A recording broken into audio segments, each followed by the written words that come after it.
जय हिंद साथियों।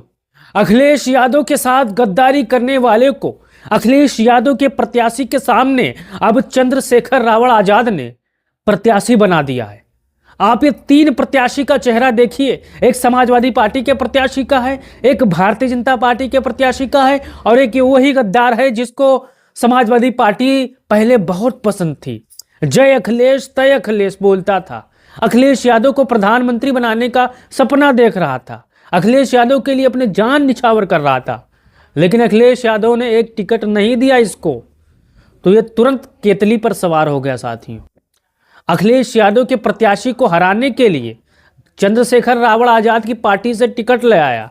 अब चंद्रशेखर आजाद और भारतीय जनता पार्टी के बीच में क्या डील हुई है मिल्खीपुर में, वो तो धीरे धीरे पता चल जाएगा साथियों। लेकिन लड़ाई भारतीय जनता पार्टी समाजवादी पार्टी के बीच में है, आपको ये माइंड रखना पड़ेगा।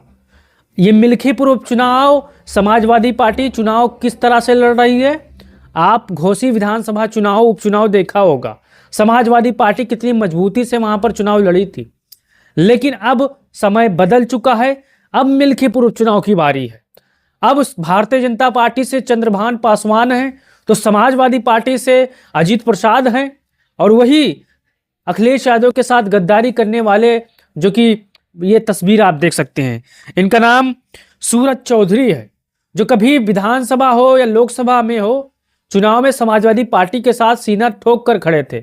जरा सा टिकट नहीं मिली, गुस्सा हो गए, भाग गए चंद्रशेखर रावल आजाद की केतली वाली पार्टी में। केतली में लोगों को चाय पिलाएंगे। अब ये कोई चुनाव हारने या जीतने के लिए नहीं लड़ रहे हैं, ये चुनाव अपनी राजनीतिक हैसियत आजमाने के लिए लड़ रहे हैं कि हमें मिल्खीपुर उपचुनाव की जनता कितना पसंद करती है। करोड़ों रुपए तो फूकेंगे साथियों।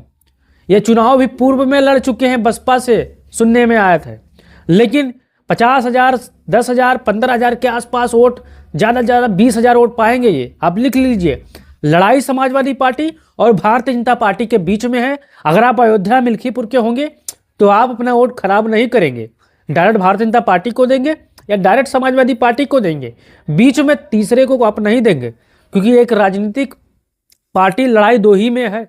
अब आपको तय करना है समाजवादी साथियों। ऐसे गद्दारों को आपने देखा होगा 2022 के चुनाव में, जिनको अखिलेश यादव ने टिकट दे दिया और जो टिकट नहीं पाए थे वे कह रहे थे अब अखिलेश यादव हार जाएंगे, और जैसे ही अखिलेश यादव मान लो उनको टिकट दे दिए, जैसे जय अखिलेश तय अखिलेश, और अखिलेश यादव टिकट न दे तो गए अखिलेश। आपको ऐसी मानसिकता से बाहर निकलना होगा।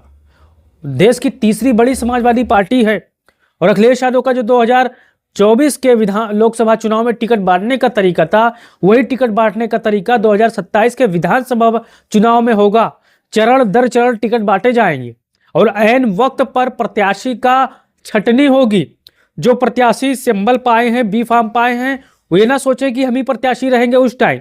अंत में अखिलेश यादव को गड़बड़ी लगेगी, उनकी जो गुप्त सेना है वो उनको फैसला देगी, तुरंत प्रत्याशी भी बदला जाएगा। आप ध्यान रखिएगा।